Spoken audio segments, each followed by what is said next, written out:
My name is Ezra, and I'm a truth seeker. I value family, freedom, and autonomy. I believe that being true to myself is far more vital to success than allegiance to any political or religious institution. I'm not an academic student, rather a student of life. I'm here because I need to know above all else who I really am.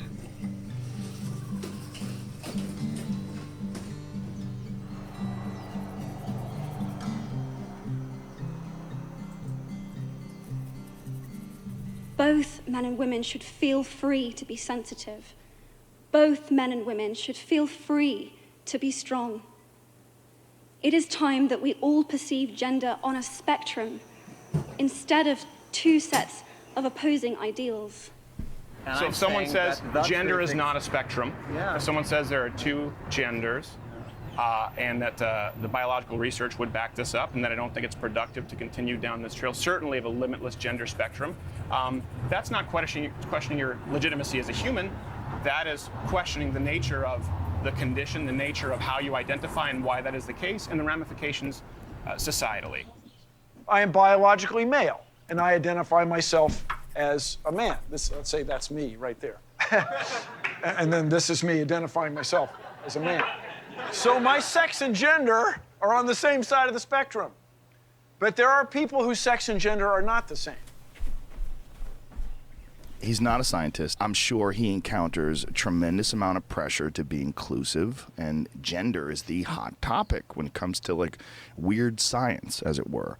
Like trying to figure out like how much of this is what people feel, right, how much of this can be explained in genetics, how much of this can be explained with sociology, how much of it is nature, how much of it is nurture. Right. It's a very complex stew of human beings, and we know for a fact that people vary broadly. Yes. There's a wide spectrum of human behavior and likes and needs and feelings and all sorts of weird dysmorphias.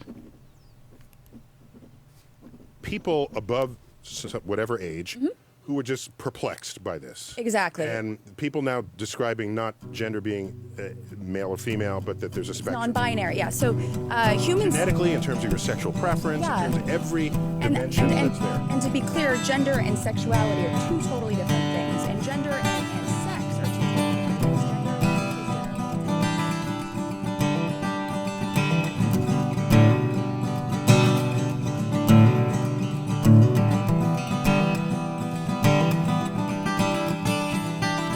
There's so much to consider.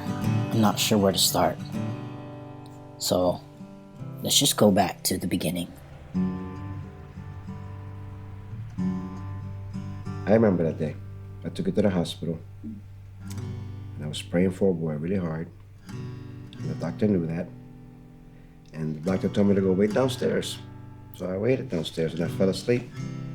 And I woke up in the wee hours of the morning, and the doctor had already left. She had already given birth. And that's when I found out I had a baby girl. Sex is highly reliant on physical manifestations, whereas gender has a lot more connotations for how our mind and social interactions go. The more I study things, the more I realize it's really hard for people to get outside of what they were raised to believe. And that's not just gender or sexuality. It's religion, it's politics, it's anything that is in somebody's core where they truly believe that is the way, and something or someone comes and says, nope, or actually, it is really difficult for some people to let go of that or to even try to listen to see what they have to say. Gender is a construct, a social construct. I think it is a language. It's a way that we communicate things about ourselves, about how we move through the world. Gender is made up of how we see ourselves, how others see us and respond to us, interact with us. It's made up of how we dress, how we act, the roles we play in our communities, in our relationships. It touches up against other parts of our identity, our race, ethnicity. It touches up against our sexuality or sexual orientation, who we build our relationships with. Gender is all of these things. When people say that there are only two genders, I think what they mean is there are only two sexes. But that's not actually true, is it? Well, I mean, for the purposes of what I believe I'm here for, I was born intersexed. I didn't know until I was about 18 years old. My father was not exactly around when the whole what to do with me between my legs was called into question, and much of the pressure was put on my mom. Everyone decided that it would be to my benefit to be introduced into the female gender identity and role, and it was not something that I ever had a decision or choice in.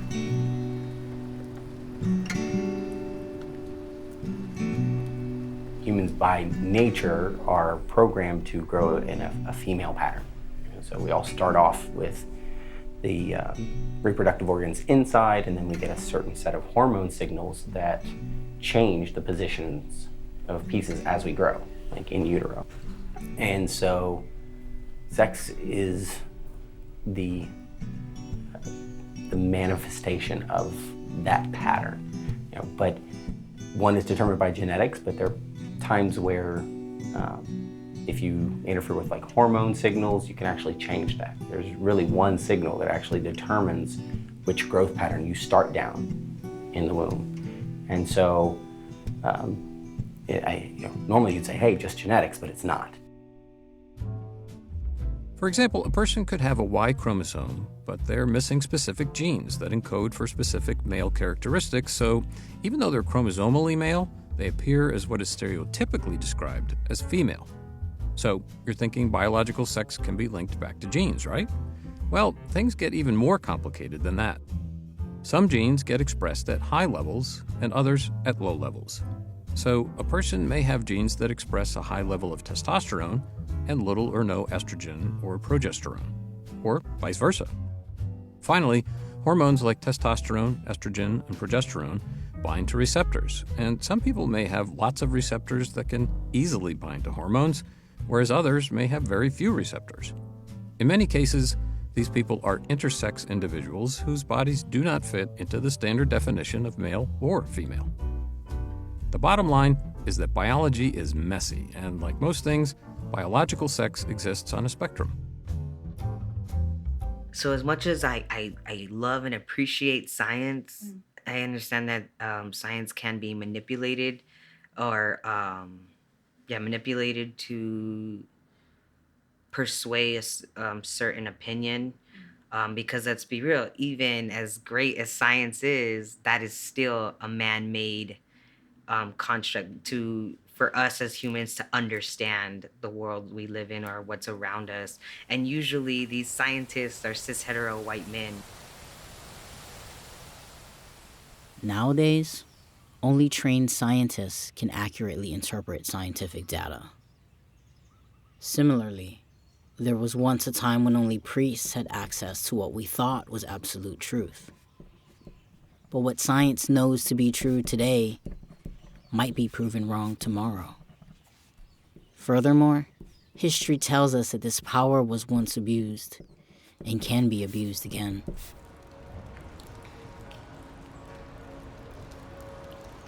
So, why do you think you're assigned female? Well, as the old term goes, it's easier to dig a hole than build a pole. So if you look in a lot of the people who were born intersex, who were forced into assuming one over the other because it was surgically and chemically easier to create female parts out of what's there, you'll find most of them were forced into a female gender role. There's some things you just can't go back to. You just can't forget once you find out. It's like opening Pandora's box. And a lot of people were still trying to put me back in that box.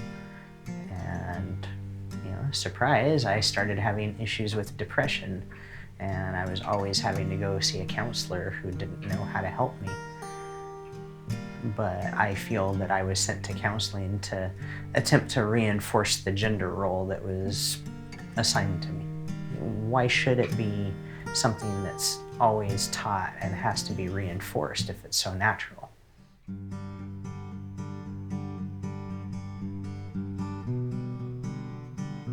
I was probably 3 or 4 when I went to the toilet, looked down and thought, this is how it happens. Of course I made a mess and I got spanked. So the first thing I learned about my gender is that it was shameful and deserving of violent punishment. Throughout the years, I kept behaving like a boy. I wanted to take my shirt off, to be a firefighter, to play baseball, to wear pants to church. And I wonder what would have happened if I wasn't continuously being told that I had the wrong body.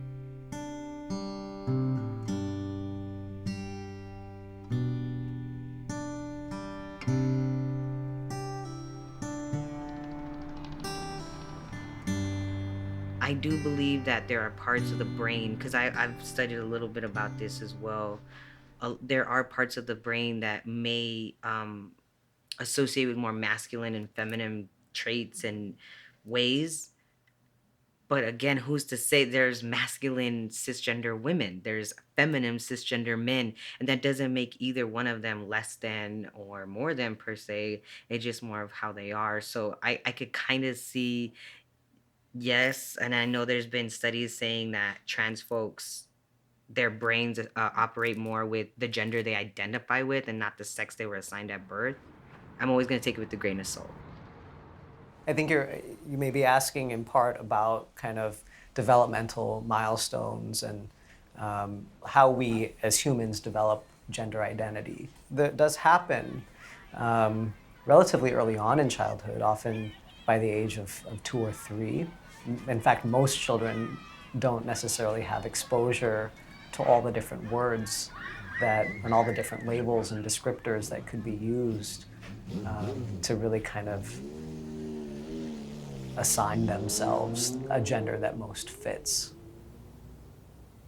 I always knew as a kid that I was trans, and at that point in time it wasn't really out there yet that we could even do anything like this. So, you know, your parents just think, oh, they're a tomboy, they're whatever. They're not surprised when you come out as lesbian. You know, that's just how it is. I was definitely labeled a tomboy growing up. And, you know, kind of rolled with it. I didn't know what else it meant. I didn't really know. I was just kind of like, yeah, whatever. So I wouldn't say that I've broken out of it. I would say that I've evolved in that process and understanding myself and what that means from a zoomed out level in living in this society to an individual, like, personal, like, level experience where, like, okay, what does this mean for me?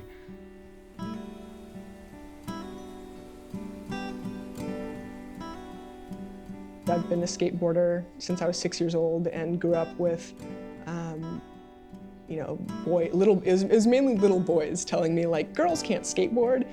And I even had a little boy being like, well, you skateboard, so you must be a boy. And so then there's definitely, you know, 6-year-old me who's just like, am I a boy? But then kind of as I got older and realized, you know, oh, I can be a girl and a woman and still do these things. I think it's important to acknowledge that for trans folks, we know who we are in early childhood, but it might not be as clear-cut for other kids, especially when the binary structure is telling us who we're supposed to be. And when you don't meet the standard, it's natural to question your gender. So I think the real question here is if the binary structure does more harm than good.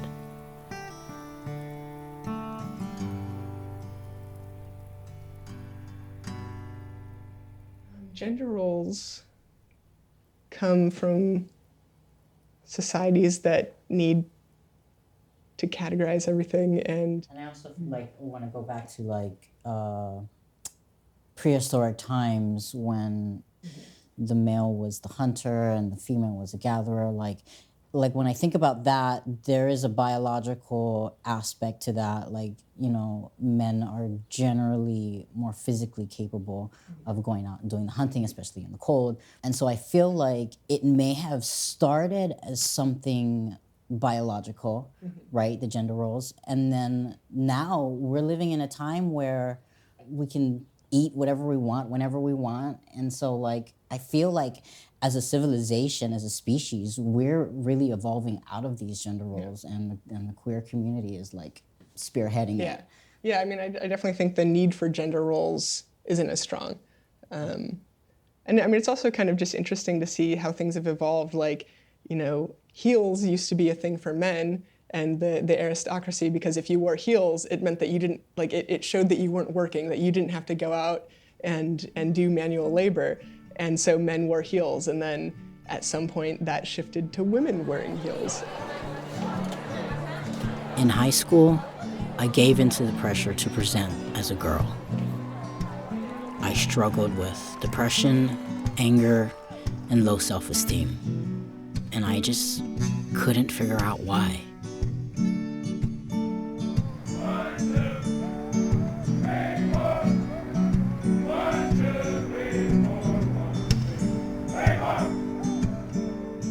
I joined the Air Force right out of high school and was stationed in the Pacific Northwest. This was during the Don't Ask, Don't Tell era, and I secretly had a girlfriend back home. I was the first out trans person in my squadron, and that was pretty awesome because we literally just made a few adjustments and kept the mission going. That's why when I hear some people talking about trans folks serving in the military, I'm like, oh my gosh, it's so ignorant. Y'all have no idea. The climate up there had me downward spiraling. I stopped brushing my teeth and lacing my boots. I saw a military counselor, but it didn't help. I wasn't sure what was going on, but it was apparent that I wasn't mentally fit. I was diagnosed with a bipolar disorder and honorably discharged. Anybody who is volunteering, and not just that, you have to take an ASVAB, you have to go through MEPS, you have to go through boot camp.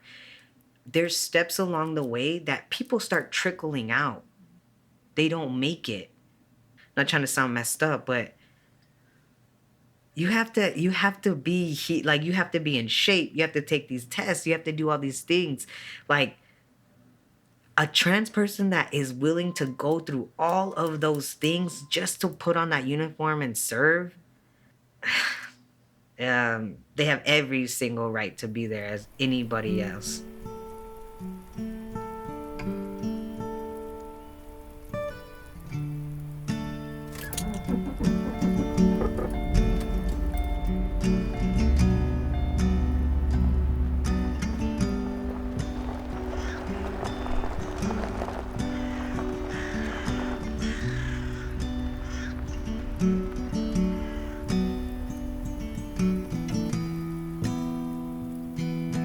Shortly after my discharge, my girlfriend broke up with me and then was killed in a car accident.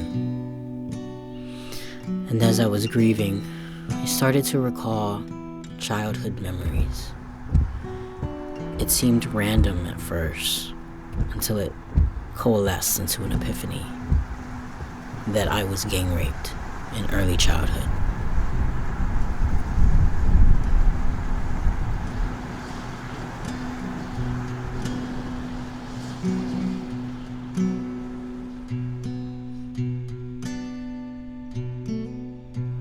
So trauma does not cause someone to be trans, but trauma, especially if that's trauma around gender identity, that certainly can contribute to feelings of dysphoria, that there must be something wrong with me. What do you think of the idea that transgender people are mentally ill? I think everyone's mentally ill. People are mentally ill, and that's just what happens as humans, and there's trans people that exist, and trans people are humans. So yeah, there's gonna be trans people with mental illness, and there's gonna be non-trans people with mental illness, and that's just kind of how it is.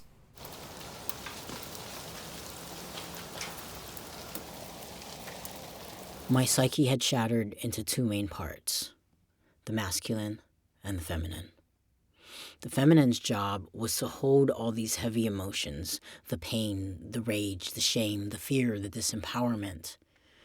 Her suffering was so great that she needed instant relief, so she was attracted to drugs, to dangerous situations, suicide, and not even premeditated suicide. Like, give her enough alcohol and she'll walk out in front of traffic. She'll leave the club on some hypomanic impulse and get into cars with God knows who. And the masculine would wake up on a sidewalk in downtown Honolulu wondering what the fuck happened. So one day, he threw all her clothes away and slut-shamed her to the point where she didn't want to come up anymore, and he could dominate this body by himself. See, the masculine's job was to protect this body, so he did what he felt he needed to do.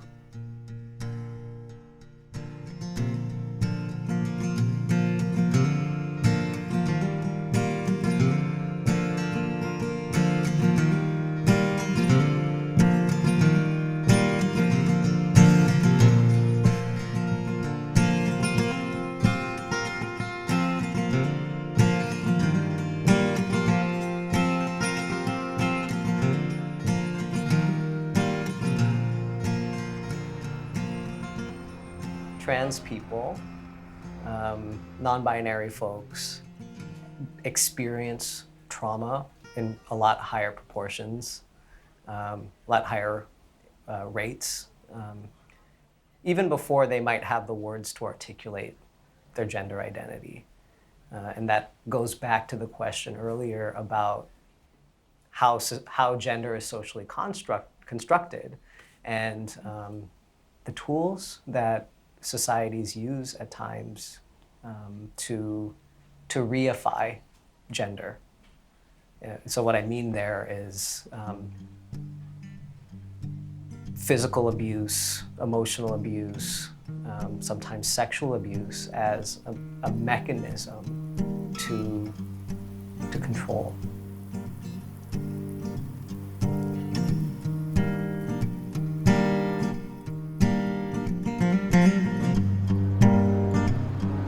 The first place the masculine went to for help was church.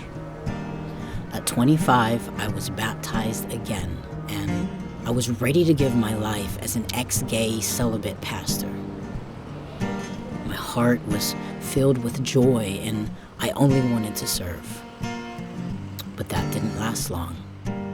There were some leaders who instilled shame and guilt in me to the point that I felt disconnected from my Creator, and I didn't think God loved me.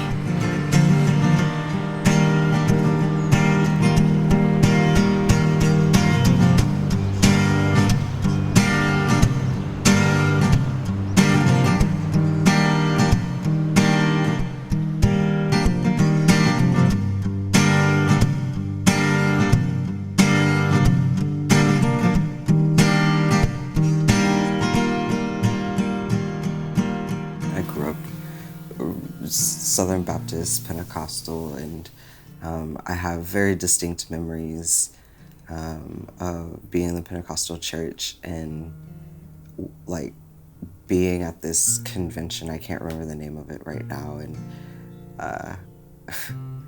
and just sobbing, silently weeping rather.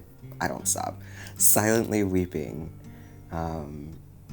Hands up and surrender, because I felt so bad about being gay. I'm laughing now because I love being gay, or rather having a fluid sexuality. Equality was never an issue for the majority. Our story was never told. Authorities have never been this bold. We party for the gold, nerve threatening blindfolds. We sat in the back of the buses discussing the lack of justice, how much this affects us. We've discussed it, our churches and families, and gladly moving from closets to the streets, to the club just to get hugs. Need to get love, I need to get buzz, because my dad said I'm not his daughter no more. And my best friend from church said they gays are just whores, and hell's just in store. Well, I'm not sure what's all true, but I need someone to talk to. So I'm looking at my space to find a face of a friend, to put space to the assumptions of some straight women. Cause I'm not trying to date them, but they act like I'm gonna rape them, and I don't wanna hate them. But it's getting hard. This time last year, nobody was aware, cause nobody was trying to hear the sincere static of the mere queer. Everyone thought it was just about marriage.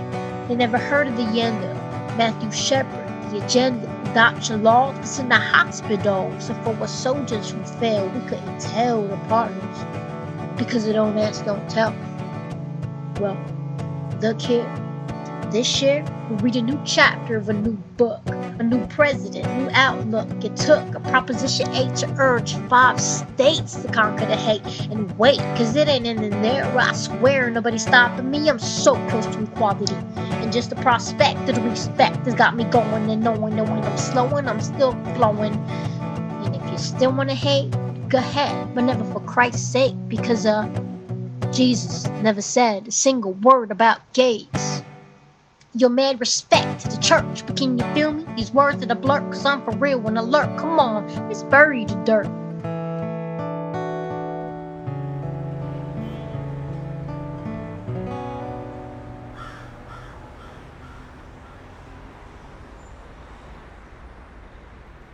Shortly after denouncing Christianity, I was invited to a Hindu gathering. It was an intimate space, and there was a swami and someone sitting on the floor playing a drum. We started chanting Hare Krishna, which are some of the names of God in Sanskrit. Several minutes in, my body started to tingle, my heart opened, and I felt the presence of God. As someone who grew up in a Pentecostal church, you know the presence of the Holy Spirit. It was the same feeling I felt in church. It was then that I realized that religion is a matter of culture and nationality. And God is willing to meet you wherever you are, no matter which path you're on.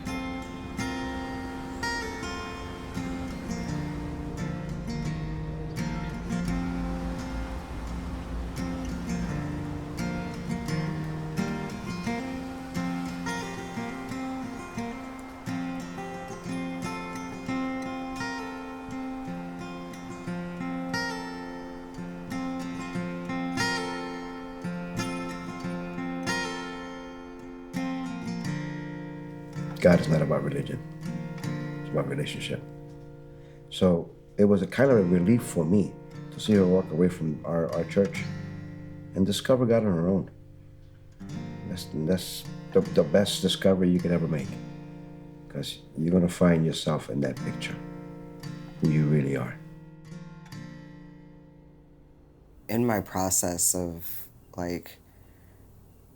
recognizing the gender construct for what it was as something made up as a colonial tool, there was then this spirituality piece that I had to interweave, where it's like, okay, my existence in this in-between space is spiritual, is divine.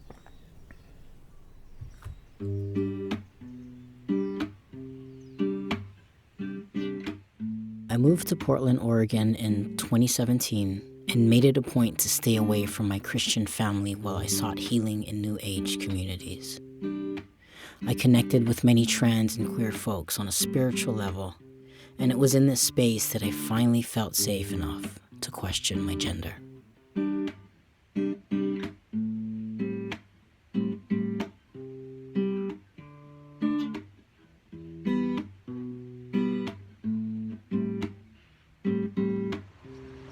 Sup, it's me, Aka.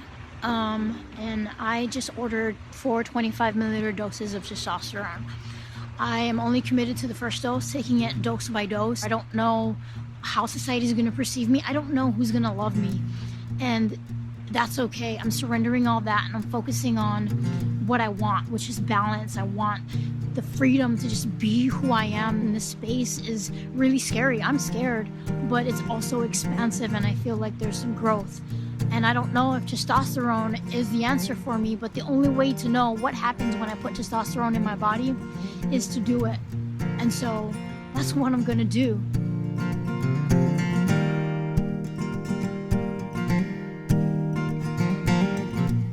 My heart is racing. My hands are sweaty. I'm nervous, but I'm really happy at the same time. I'm excited. What makes you the most nervous about seeing your parents after, what, 2 years?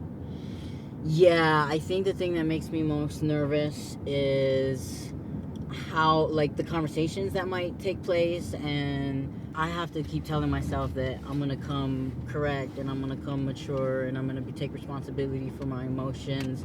But I don't know, part of me feels like my brain is just like, oh my god, this is gonna be crazy, and I might be just like creating problems in my head. How important is it that your parents accept your transition and what you're going through? I think it's really important. I mean,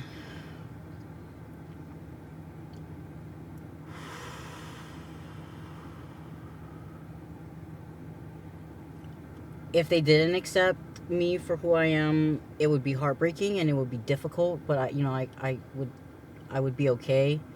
But nobody wants that. You know, what kid wants to be rejected by their parents? I mean, even though I'm an adult, I'm pretty self-sufficient. I still need my mom and dad. Knock, knock. Is anybody home? Yeah, we're home. Yes, we're home. Hi. What's up? What's up? Come on in. Oh, are we just going in with our shoes? Yeah, just come in. Take them off from here. Oh, my God. It's been so long since I've seen you. Ooh. Boy, you feel solid. You feel strong. Oh, my. I think I know you already. Ooh. Likewise.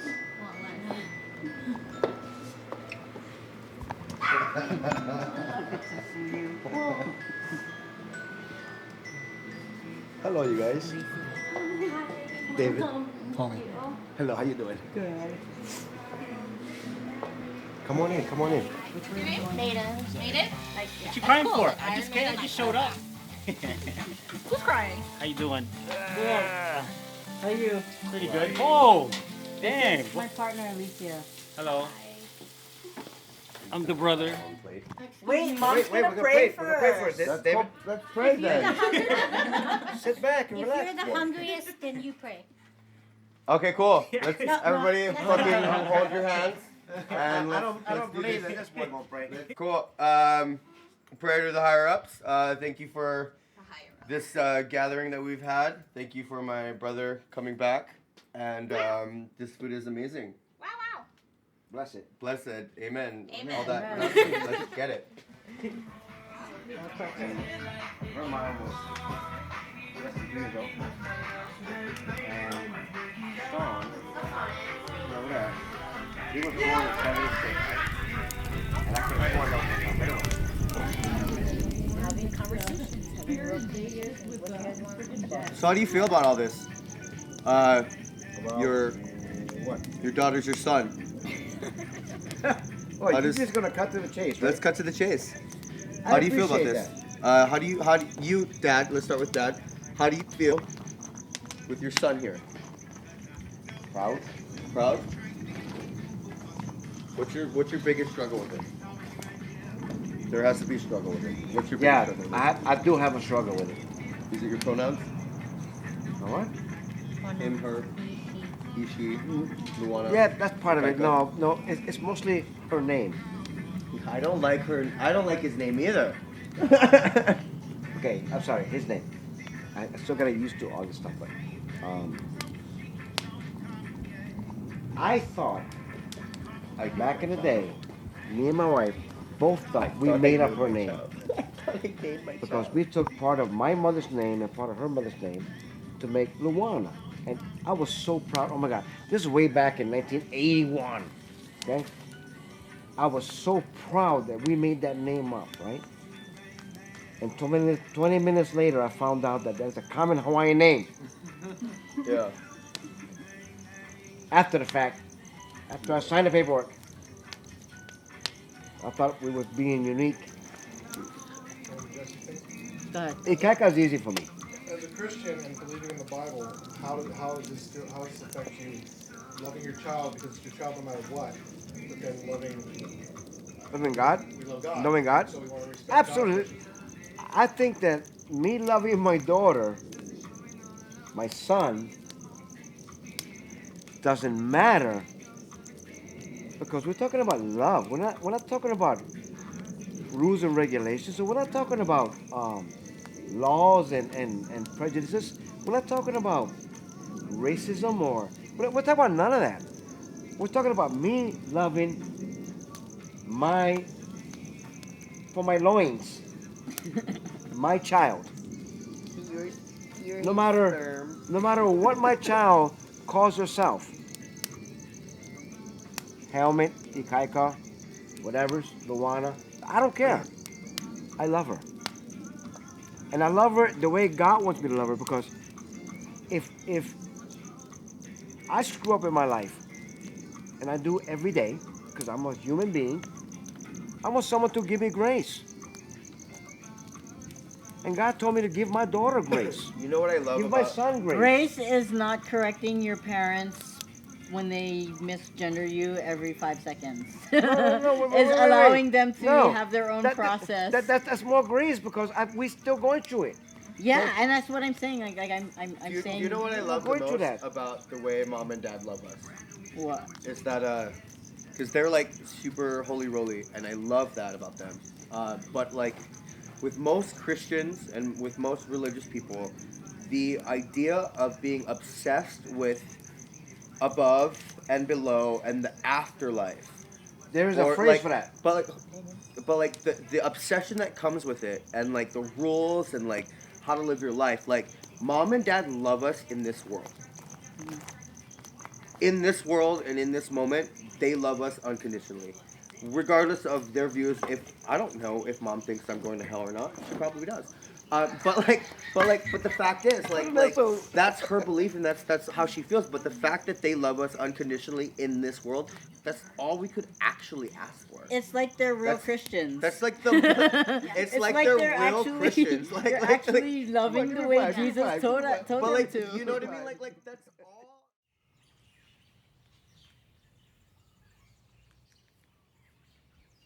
It took a few years for me to see that the same oppressive mechanisms found in the conservative church was also present in New Age communities. It was just packaged differently, and it expressed itself as toxic positivity, spiritual bypassing, victim shaming, but most of all, cultural appropriation. The whitewashing of indigenous culture and demonization of ancestral spirits damaged my psyche and my relationship with my own ancestors.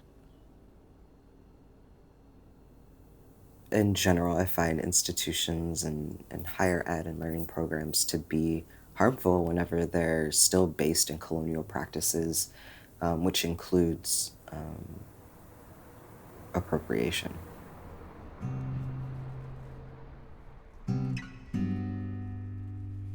My experience of white supremacy in the New Age movement prompted me to seek out support from trans queer BIPOC.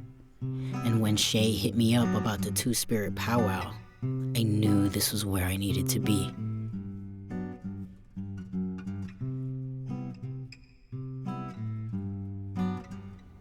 I only have ever experienced life as a Black person and being perceived as a Black person. Albeit, there might be the question of, are you mixed? Or what are you mixed with? And, thus answering that to the best of my ability, because honestly, my lineages are not well known. as what happens with a lot of folks that come from enslaved ancestors that were brought here to Turtle Island. Connecting to Indigenous culture really inspired me to reconsider my idea of what God's design was. And it opened me up to the possibility that my gender could be sacred. It also made me curious about my own cultural identity and how that might play a role in determining my gender.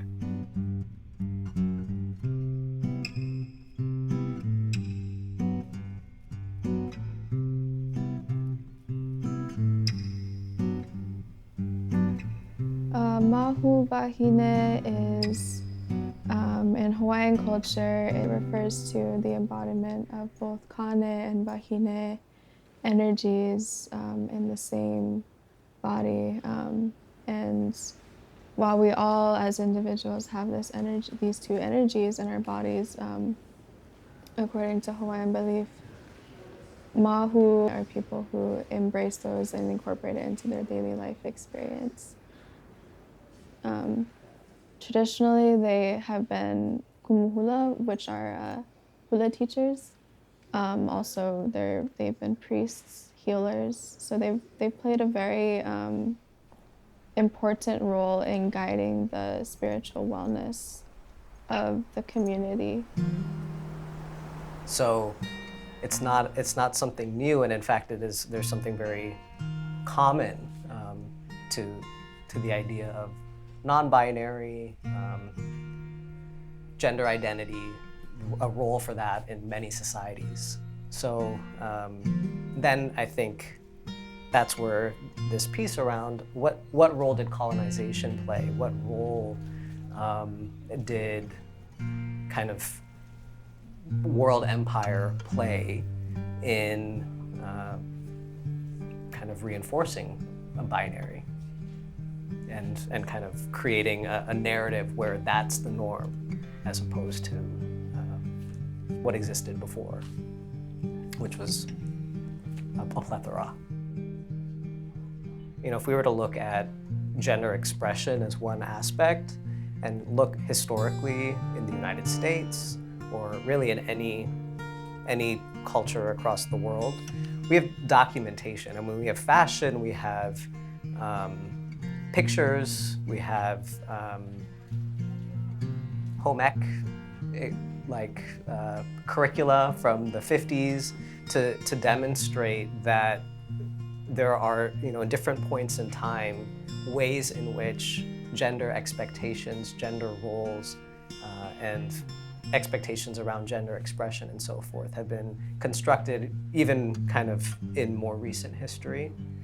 But if we add to that the fact that we have so many different ways across the world in which gender is expressed, gender identity is defined, and so forth, then it becomes very apparent very quickly that there is a social construction here. And part of that is because gender is one way in which we help to structure our society. Enjoy the show. Once upon a time, not very long ago, quite recently in fact, there was a little girl, an ordinary little girl who was quite beautiful. Like all ordinary little girls, she couldn't wait to grow up. As time went by, she met an ordinary, handsome boy. They fell in love, were married, and they lived happily ever after.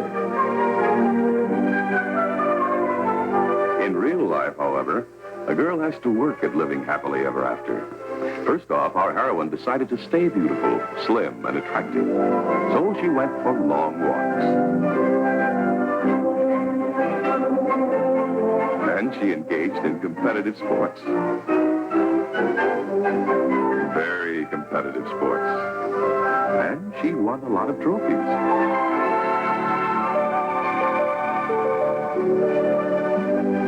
Now there's a romantic couple. Well, she still is beautiful, slim, and attractive. No wonder, since she sensibly follows the modern trend toward lighter diet. And today's Pepsi-Cola goes along. Never heavy or too sweet, it refreshes without filling. So whenever the occasion calls for the modern light refreshment, so does our heroine. Have a Pepsi. And on this light modern note, our story ends.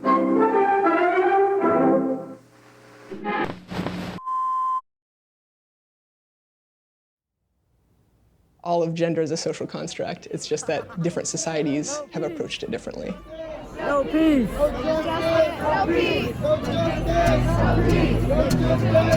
Today is June 1st, Monday, 2020. We're in Portland, Oregon. Peaceful protest! Peaceful protest! Peaceful! In the summer of 2020, I realized that I, a trans person of color, had anti-black attitudes and behaviors. And this social conditioning informed all of my decisions, from fashion choices to career paths to the people I felt attracted to. Suddenly, my quest to understand gender became a mission to remember a world before colonization.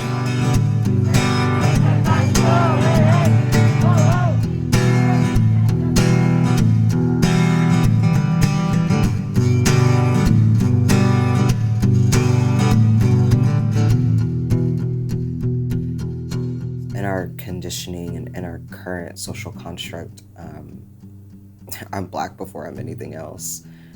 And I'm a light-skinned Black person. I'm not dark-skinned. I don't have the same experience as my dark-skinned relatives, let alone my dark-skinned trans relatives, my Black trans women. We already know they die and get murdered at higher rates than anyone else in our community. When we continue to add in intersections, ability, size, right? Because when we think about intersectionality, there's not just the intersections of the ways that we're oppressed, but there's also intersections of privilege. While I'm a Black trans disabled person, I also hold intersections of privilege in that same vein.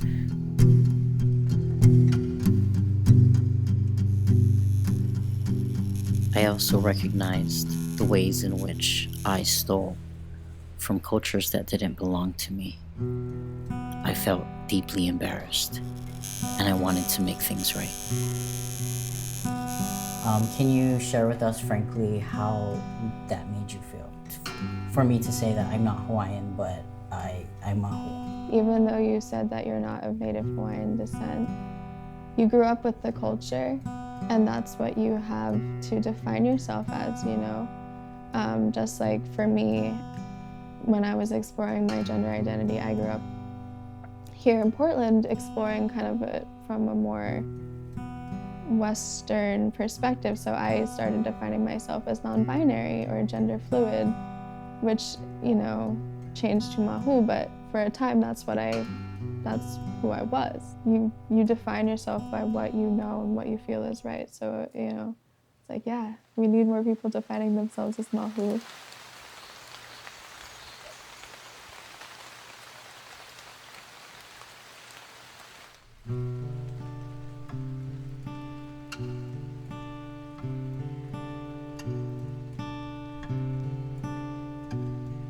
I had an identity crisis around race for pretty much my whole life.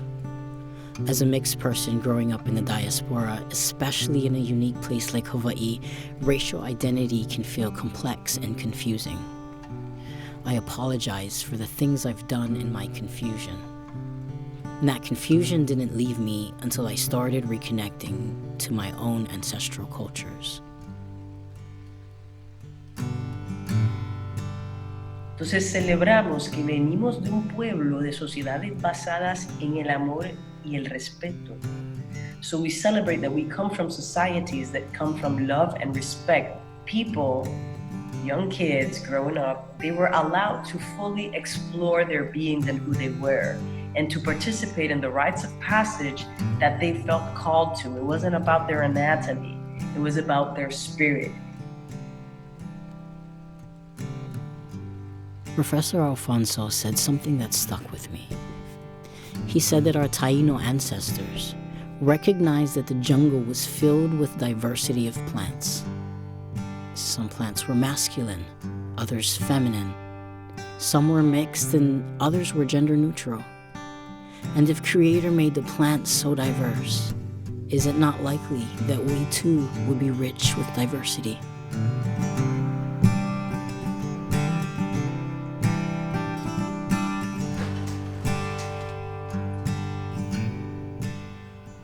Mom, we went to the, where's my wallet? Here. We went to the TSA. We was fucking high, okay? Okay, there's one mistake. One mistake. One mistake. And then I had to give him this card, okay?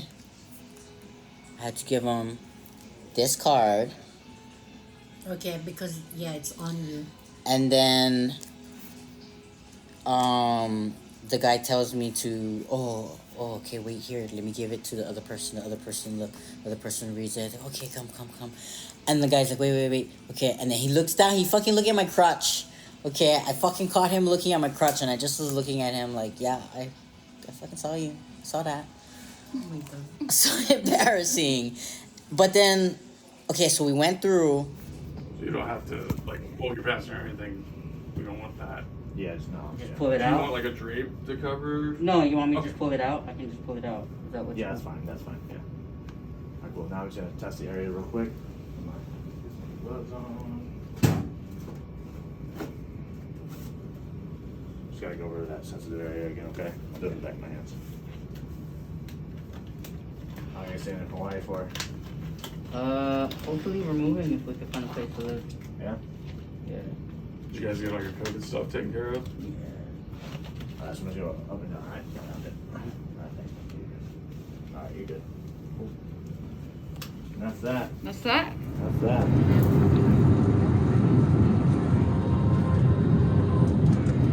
Where are we going? Hi. we're about to touch down in Oahu. I'm excited. How are you feeling? Excited. It's been 10 years since I came home. I've been reflecting about why I haven't been home in so long, and it's because I felt like I had to earn it, and I thought I had to go to the mainland and make something of myself and accomplish something, and I thought I wanted to be like rich and famous, but I think in the process of finding myself, I realized that all I really wanted was what I had, right? To live in Hawaii, good weather, good food, good people, family. So this is me coming home. Prepare the cabin for arrival.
Fucked it up.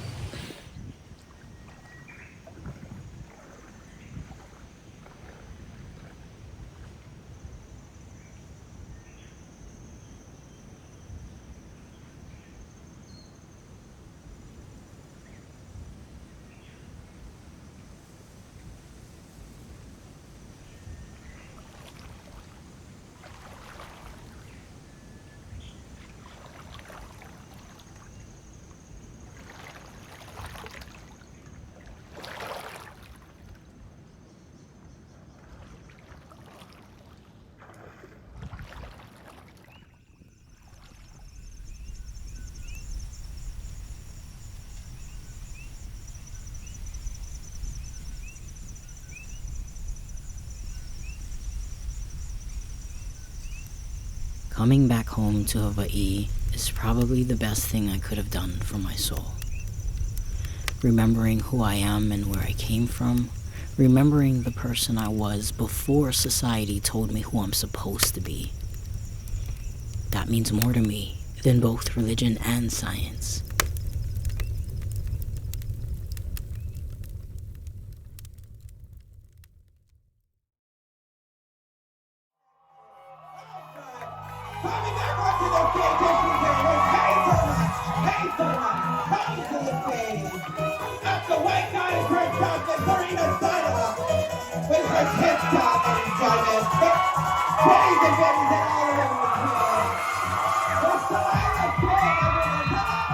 So, why am I trans? Well, because Creator made me this way. But honestly, I don't even care anymore. The question's irrelevant. A better question: what makes me happy? What makes me feel free? What lights me up and fills me with joy? I'm letting go of this colonial need to intellectualize everything, and I'm coming home to the wisdom of my heart.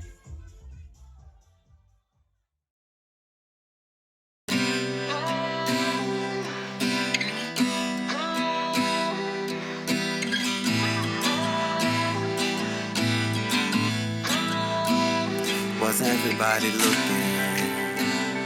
Was everybody feeling? Chasing all our demons. Hope is in the air. Passion's all in you. Go and conquer life. I am here for you.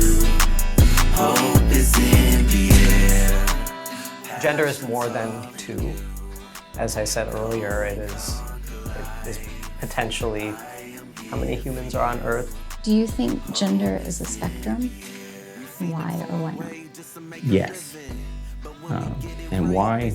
Because we're a socially evolving species who's redefining it right now. Like us as the human race, we talk about going and meeting aliens, but we can't accept ourselves, we can't accept each other. How are we gonna accept someone from another planet?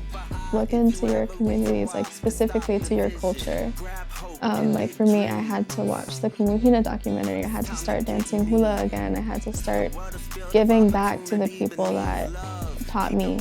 I wish more trans troops, especially the younger ones or the lower ranking ones, I wish I could look at them and they could look at me and just hear me and say, do not be intimidated by the higher ups. Look at me, you could do this. Don't feel so pressured to choose between one or another, and give yourself an opportunity to try on different things if you want. So it's like if you are questioning whether or not you're a lesbian or a trans man, talk to some lesbians and some trans men, you know? Kind of get all sides. You be knowing, don't rely on these systems to define you and tell you who you are, how you should be, because you know. There's a balance to be struck between grace and strong boundaries. Someone's giving you their utmost respect, but they're making mistakes here and there. Yeah, you can give them grace, or you could give them boundaries. It's less about what they deserve and more about you and how you feel in that moment and what you need in that moment. And for the parents, I don't know what else to say except to just love your children. And if they don't know how to do it, I would say ask God. And you are responsible for them in the end to the ultimate God. And if you mistreated your child, if you didn't love your child, you're going to answer for that. And you're going to miss out on a whole lifetime of great moments and great times, great days. You're going to be filled with so much negativity by rejecting your child. Love your child. And you watch that love overwhelm you.